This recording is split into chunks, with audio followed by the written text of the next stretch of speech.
के लिए तैयार हो जाता था। मतु अक्सर कालो को देखता था, लेकिन कभी उसके करीब नहीं जाता था क्योंकि वो जानता था कि सांप बहुत खतरनाक होता है। एक दिन मत्तू ने देखा कि कालो अपने बल से बाहर निकला हुआ है और कोई परेशानी में लग रहा है। मतू की फितरत हमेशा से मददगार थी, तो उसने सोचा कि शायद कालो को किसी मदद की जरूरत हो।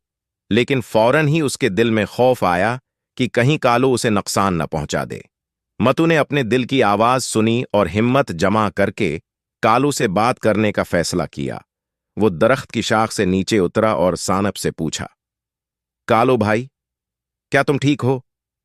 तुम्हें कुछ परेशानी लग रही है? क्या मैं तुम्हारी कुछ मदद कर सकता हूं? कालू ने मत्तू की तरफ देखा, लेकिन कोई जवाब नहीं दिया। वो खामोशी से अपनी जगह पर बैठा रहा। मत्तू को लगा कि शायद उसने कुछ गलत कहा हो, लेकिन उसने दोबारा कोशिश की। कालो, मैं तुम्हें परेशान नहीं करना चाहता,